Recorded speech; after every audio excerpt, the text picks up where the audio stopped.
ఓం శాంతి. ప్రపంచం అంతా కూడా ఎటువైపు చూసినా అసత్యం ఉండొచ్చు, కానీ ఏదో ఒక దగ్గర మాత్రం సత్యం ఉంటుంది. అది నిజం నిటారుగా నిలబడుతుంది. అయితే మీకు చెప్పే ముఖ్యమైన విషయం ఏంటంటే, ముఖ్యంగా ఏంటంటే మన యథార్థంగా ఏంటంటే ప్రపంచం అంతట్లోకి మనం అన్వేషిస్తున్నాం భగవంతుని కోసం. పరమాత్ముడు భూమి మీద అవతరించి నేటికి 89 సంవత్సరాలు అయింది. అయితే సమయం కూడా చాలా దగ్గరగా ఉంది కనుక అందువల్ల ఏంటంటే ఇక్కడ పరమాత్ముడు ఏం చెప్తున్నారంటే, ఒక విషయాన్ని మనకు తెలియపరుస్తుంది. నిన్ను నీ ఆత్మ అనుకుని నన్ను స్మరించండి.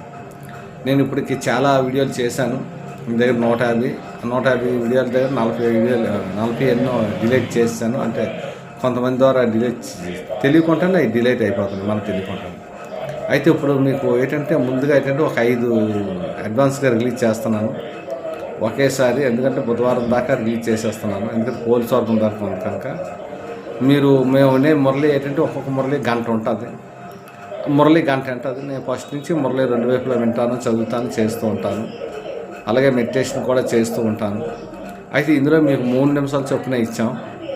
మీరు ఏంటంటే విస్తారం అవసరం లేకుండా సారయుక్తంగా ఉంది కనుక దీన్ని చక్కగా తెలుసుకోండి. ఇది మొత్తం ఏంటంటే ఎంతోమంది, కొంతమంది కాకుండా కొంతమంది తర్వాత కాకుండా ఎప్పుడైనా అది ఆటోమేటిక్ పాస్ అవుతుంది. అయితే మొట్టమొదటి ఏంటంటే రానున్న రోజులు పరిస్థితులు అవి బాగోవు, అన్నీ అచానక్గా జరుగుతాయి. అంటే భయపడుతున్నట్టు కాదు, అనుభవపూర్వకంగా చెప్తున్నాం.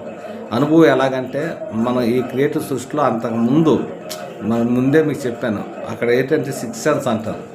అంటే రాబోయే పరిస్థితుల్లో రాబోయే దీనిగా ఉంటాయి అన్నమాట. అందుకని చాలా దీనిగా ఉంటాయి కనుక మీరు కంపల్సరిగా పరమాత్ముని అంటే ఆ స్థానంలో ఉండి ఆయన ఎన్నుకునే స్థానం అది కనుక సర్వలకి తీర్థస్థానం కనుక అది వెళ్ళి దర్శించుకోండి, చేసుకోండి. అందరూ వెళ్ళొచ్చు, ఎవరైనా వెళ్ళొచ్చు.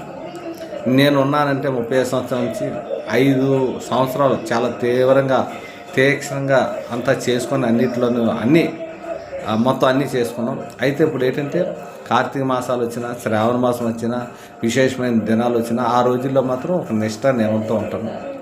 మిగతా రోజుల్లో మాత్రం ఏదైతే ఉందో ఉంది కదా, గృహస్థులో ఉండి మనం ఎటువంటివి చేస్తాం అది చెప్పాను. మొన్న పెళ్ళిళ్ళకి వెళ్ళడం కానీ, కార్యాలకు వెళ్ళడం కానీ, చావులకి వెళ్ళడం కానీ, ఎటుకని వెళ్ళడం, ఫంక్షన్కి వెళ్ళడం ఇవన్నీ చేస్తూ వచ్చాను. నాన్ వెజ్ కూడా తింటున్నవాడిని.